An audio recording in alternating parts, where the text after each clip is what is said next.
বুড়ো হয়ে গেছে, হয়তো আর তাদের ভাষায় এনজয় করতে পারে না, মানে বাংলা কথায় দৈহিক মিলন করতে পারে না, সেই থার্ড ক্লাস মেয়েদেরকে নিয়ে উলঙ্গ করে বিকৃত রুচি সেইগুলো তারা চর্চা করত। বিপ্লবী সরকার কিভাবে পালিয়ে গেল, হাসান মাহমুদ যে একটা নিকৃষ্ট মানের একটা নাগরিক, নিকৃষ্ট মানের, তারে কিভাবে মন্ত্রী বানায়। এখানে মন্ত্রী বানাবার একটা ক্রাইটেরিয়া ছিল কে কত চুরি করে এই দুই বোনকে দিবে, সবই ছিল চোর। পতিত শেখ হাসিনা থেকে শুরু করে আপনি একদম ইউনিয়ন পর্যায়ের নেতা দেখান তো, একদম চোর পতিত একজন দেখান, একটা মাথা উঁচু করে একজন বলুক যে আমি কোন রকম দুর্নীতি করি নাই। হাতে গোনা একজন দুইজন আমি জানি, একজন দুইজন, that is the very rare to rare exception. So ওনার উচিত এখান থেকে ইমিডিয়েটলি পদত্যাগ করা। দেখুন, চুপ্পুর নিয়োগ নিয়ে আমরা অনেক দিন বলেছি, এবং যেখানেই প্রসঙ্গ আসছে সেইখানে বলেছি যে রাষ্ট্র এমন ভাবে পরিচালিত হচ্ছিল 2009 থেকে 5ই আগস্ট পর্যন্ত পরিপূর্ণভাবে একটি লুটেরা তন্ত্র সৃষ্টি হয়েছিল, যেটাকে ক্লেপ্টোক্রেটিক রেজিম বলে। এবং এখানে একটা কম্পিটিশন হচ্ছিল, কে কার চেয়ে বেশি লুটপাট করতে পারে, কে কার চেয়ে অত্যাচার করতে পারে, কে কার চেয়ে দখল করতে পারে, কে কার চেয়ে বেশি মানুষকে অত্যাচার, অনাচার এবং নির্যাতন করতে পারে, সেইটার একটা কম্পিটিশন চলছিল। অর্থাৎ লুটেরা তন্ত্রের কম্পিটিশন, যে আওয়ামী লীগ করলেই জনগণকে অত্যাচার করা যায়, নির্যাতন করা যায়, সম্পত্তি লুট করা যায়। এবং সেইটা শুধু আওয়ামী লীগ যেটা করছে তারা না, আওয়ামী লীগের সময় যারা প্রশাসন পরিচালনা করছে, অর্থাৎ সরকারের কর্মকর্তা কর্মচারী, তারাও লুটেরা তন্ত্রে সামিল হয়েছে। এবং পরিস্থিতি এমন দাঁড়িয়েছে যে মজা করে অনেকে বলতো যে সরকার অফিসার হওয়ার চেয়ে স্বাস্থ্য মন্ত্রণালয়ের ড্রাইভার হওয়া অনেক ভালো, কারণ ড্রাইভারের 150 কোটি টাকার মালিক, যে মেরিটোক্রেসি, যে মেধাতন্ত্রের চেয়ে কেরানি হওয়া ভালো ছিল, মানে পিয়ন যে 400 কোটি টাকার মালিক হতে পারে।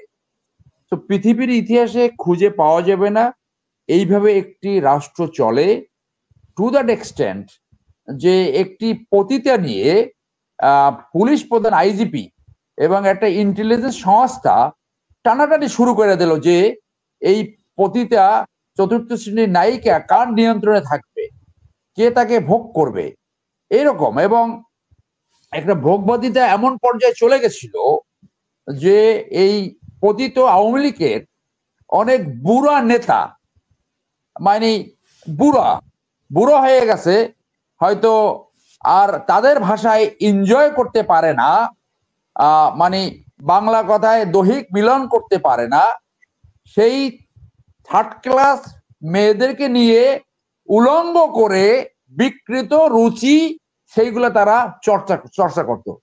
ছবি আছে অনেকের কাছে, এগুলো ছবি আছে।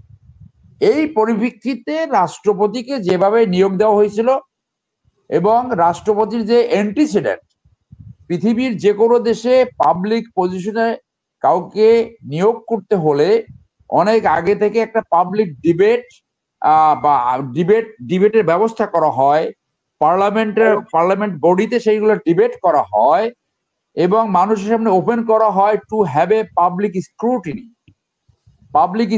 কেন? For the people's interest, for the national interest. তো এইগুলো না করে তাকে নিয়ে পকেট থেকে বের করে যে fit to become a staff officer only, তাকে প্রেসিডেন্ট বানাই দিল।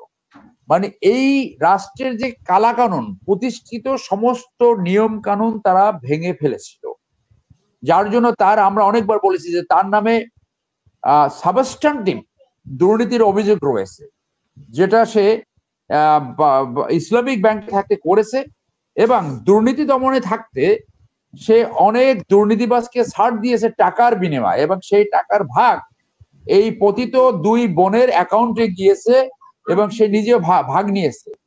মানুষের প্রতি ন্যূনতম রিগার্ডস থাকলে, আইনের প্রতি ন্যূনতম রিগার্ডস থাকলে, দেশের প্রতি ন্যূনতম রিগার্ডস থাকলে, এই ধরনের একটা দুর্নীতিবাজ, অ্যালেস্ট করাপ্ট মানুষকে কখনোই প্রেসিডেন্ট নিয়োগ দেওয়া যায় না।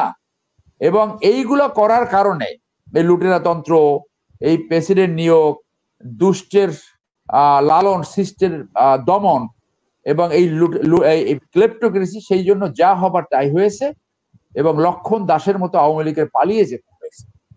শুধু আওয়ামী লীগ পালিয়ে যায় না, আওয়ামী লীগের টপ নেতা থেকে তৃণমূল নেতা পর্যন্ত পালিয়ে গেছে। এক্সেপশন দুই একজন আছে যারা হয়তো পাবলিক পারসেপশনে হয়তো এক্সেপশনালি একটু ভালো। একটা পুলিশ বাহিনী যাদেরকে দলীয় বাহিনী হিসেবে ব্যবহার করেছে, পুরো পুলিশ বাহিনী পালিয়ে গেছে। এখন বের হয়েছে এই পুলিশে কমপক্ষে 50,000-এর মতো ইন্ডিয়ান লোক নিয়োগপ্রাপ্ত ছিল। এই যারা এই গুলিগুলো করেছে, যারা এই দেশের নিরস্ব জনগণকে, আন্দোলনরত জনগণকে খুন করেছে, তারা আমরা দেখতে পেলাম যে তারা এয়ারপোর্ট থেকে পালিয়ে গেছে, কেউ বর্ডার থেকে পালিয়ে গেছে। তো এইভাবে রাষ্ট্র পরিচালনা করেছে এবং সেই রাষ্ট্রপতির নিয়োগ নো এক্সেপশন। এবং এই ভদ্রলোকের যদি মিনিমাম আত্মসম্মান এখনো তো অনেকে পালিয়ে যাচ্ছে, এই যে এখনো পালিয়ে যাচ্ছে, এই যে পালিয়ে যে অনেকে মারা যাচ্ছে, অনেকে ম্যানেজ করে পালিয়ে যাচ্ছে। আমি মনে করি যে এই বিপ্লবী সরকার কিভাবে পালিয়ে গেল। হাসান মাহমুদ যে একটা নিকৃষ্ট মানের একটা নাগরিক, নিকৃষ্ট মানের, তারে কিভাবে মন্ত্রী বানায়। এখানে মন্ত্রী বানাবার একটা ক্রাইটেরিয়া ছিল কে কত চুরি করে এই দুই বোনকে দিবে। সবই ছিল চোর, সব। আপনি চোর ব্যতীত, লুটেরা ব্যতীত একটা উদাহরণ দেখান তো। পতিত শেখ হাসিনা থেকে শুরু করে আপনি একদম ইউনিয়ন পর্যায়ের নেতা দেখান তো, একদম চোর ব্যতীত একজন দেখান। একটা মাথা উঁচু করে একজন বলুক যে আমি কোন রকম দুর্নীতি করি নাই। হাতে গোনা একজন দুইজন আমি জানি, একজন দুইজন। That is the very rare to rare exception. So ওনার উচিত এখান থেকে ইমিডিয়েটলি পদত্যাগ করা। যে তথ্যটা আমাদের কাছে আসছে, এই তথ্যগুলো আমরা আগে থেকেই জানতাম, এখন সেইটা আমরা কাগজে কলমে দেখলাম। ওনার উচিত ইমিডিয়েটলি পদত্যাগ করা